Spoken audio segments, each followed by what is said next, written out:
Năsïıllė. Now, my friends, today I shall speak about the nature of sin. Now, the nature of sin, in this term it will be spoken of not in traditional sense, but more in a complex fashion.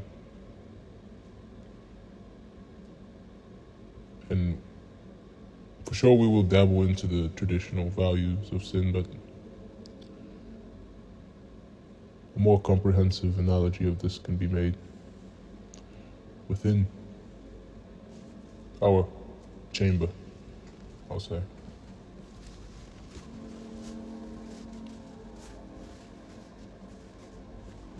For many centuries and eons or millennia, sin is quite audacious. It's quite regretful. And it is coined atrocious, or on the likes of failure. But in a more broader perspective, we forget to ask ourselves, where does sin truly evolve from? From with what source does the fallacy begin to occur? What is the true sustainment, especially within our hearts? What is the course that allows this?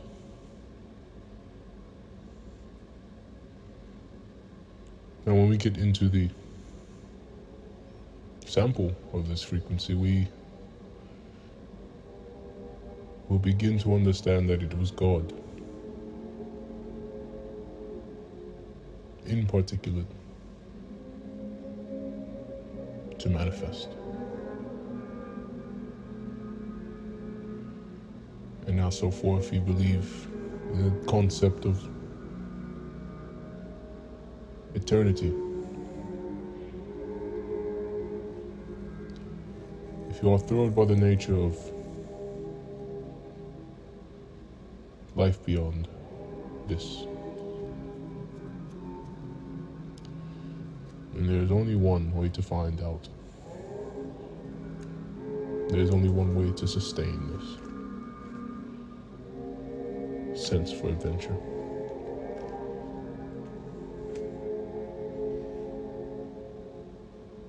You see, the nature of sin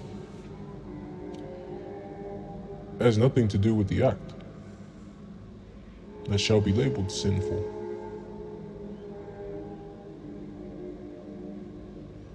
The nature of sin begins upon the set and founded beliefs.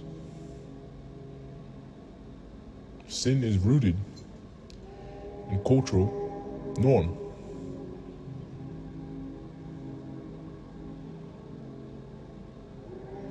So what is the traditional foundation that permits it?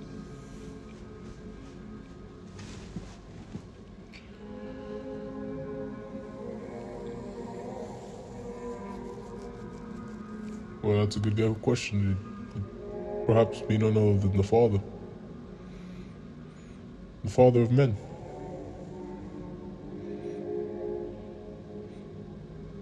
Even in how Âvıėır describe the pathos of sin to be ethos, etherically implemented, it'd be none other than God.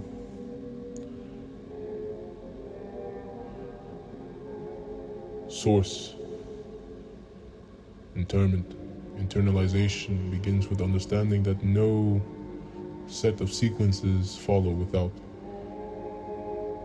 the demand of the source.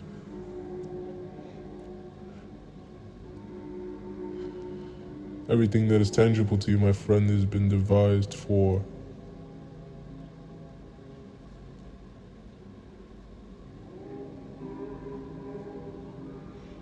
and in by for by God.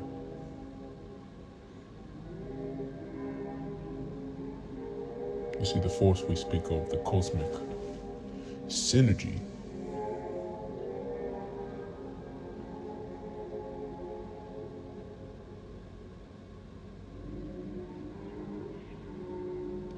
the nature of it is complete by deviation. The nature of it is holistic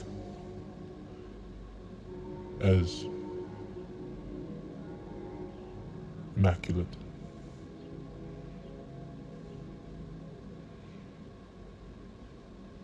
This point, this seemingly flashing radiance,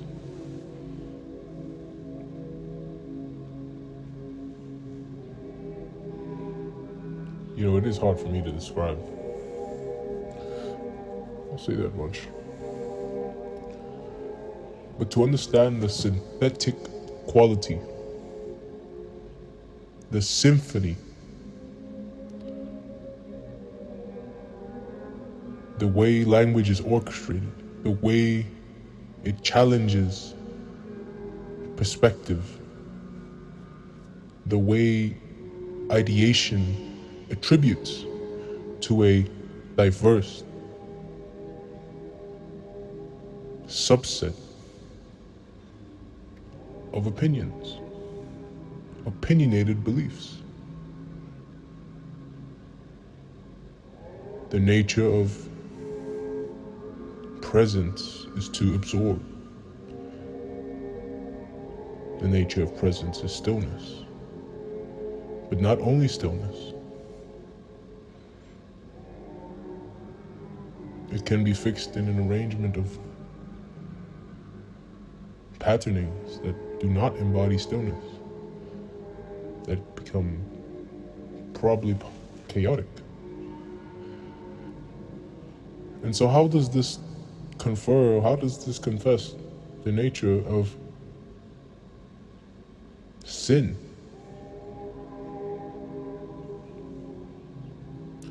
Well, sin in itself, now that we get into the root verb, you see all of these things are connected. They have energetic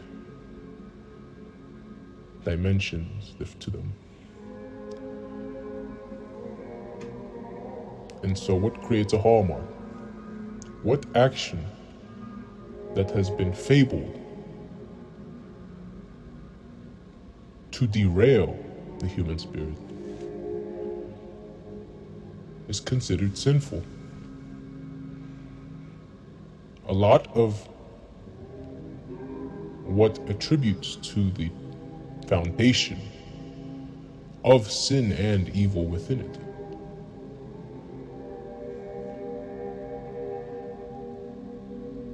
it is attributed by infallacy, ideations that haunt, ideations that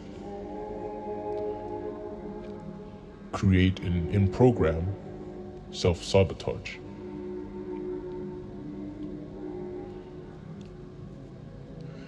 This, perhaps, is the true design of sin.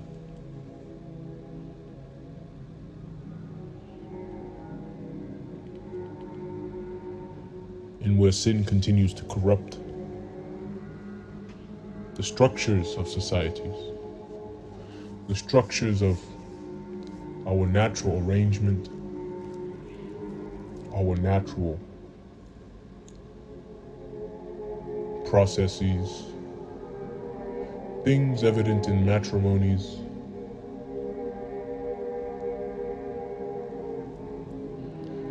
And so we remain a part of a system of natural occurrence.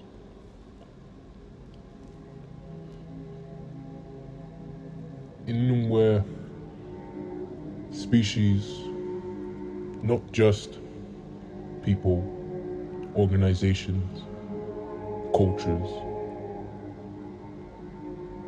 not just the flocks,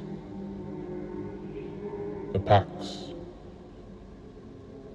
the nations.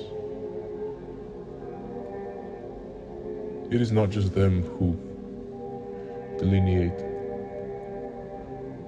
from the synergetic ratios of another. We all resonate at a different vibrance. We are all unique in our respective form. And so what sin attributes to is insurgence, energetic insurgence, that ties into the nature of global health.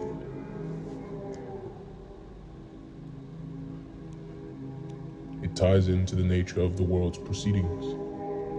And where conflicts arrive, so does peace.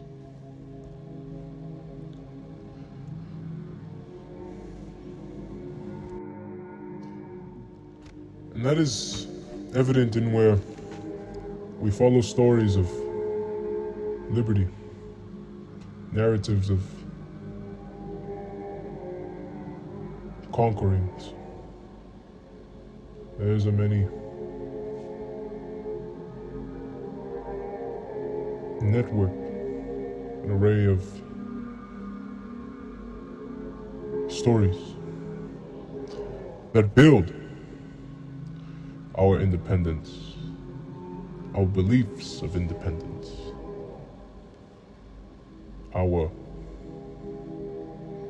perspective on what one thing is and what one thing isn't. And so in these categorizing procedures,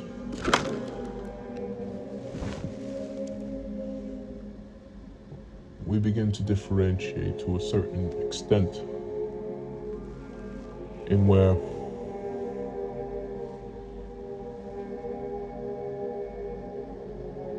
discernment fails. Now,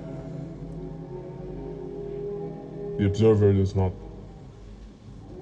truly relinquish discernment, the ability to discern. No matter how much it is foretold that we are not soul, and so we are not this body, we are not this flesh, we are not, however it may be put forth, the observer does not yield.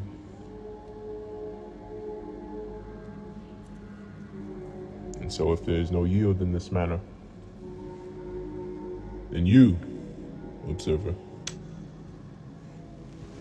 you are the creator of that in which you partake. Now, I believe this is run on quite a bit, and so I gather for you to be strong in faith